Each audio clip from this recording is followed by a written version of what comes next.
The earliest civilian colonists of San Antonio, this nucleus of pioneers from the Canary Islands, formed the first organized civil government in Texas and founded the village of San Fernando de Béxar in 1731. Following a sea and land voyage of over a year, these weary travelers arrived at the Presidio of San Antonio early on March 9, 1731. Totaling 56 persons, they had immigrated to Texas from the Spanish Canary Islands near Africa by order of King Philip V. On July 2nd, they began to lay out a villa, choosing a site to the west side of the present main plaza for the church and a site on the east side of the Casa Reales. On July 2nd, they began to lay out a villa, choosing a site on the west side for the church and a site on the east side for the Casa Reales. On July 9th, the captain of the Presidio, Juan Antonio de Almazan, read to the islanders the decree of the viceroy, naming them and their descendants hidalgos, meaning persons of nobility.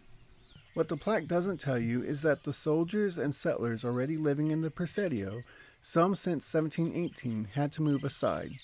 Land they had farmed for over a decade was handed to 56 strangers who had just stepped off a year-long voyage. Water rights to San Pedro Aquia went to the islanders.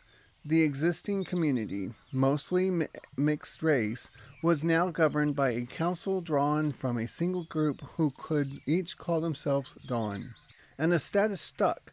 For generations, the Canary Islanders and their descendants dominated the city council. They controlled land grants, they controlled water. If you wanted to marry well in San Antonio, you wanted one of those 16 names to be in your bloodline.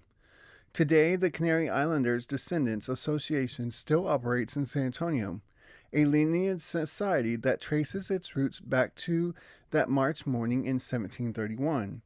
300 years later, 56 people on a plaza still define what it means to be the founding family of Texas, another piece of forgotten Texas.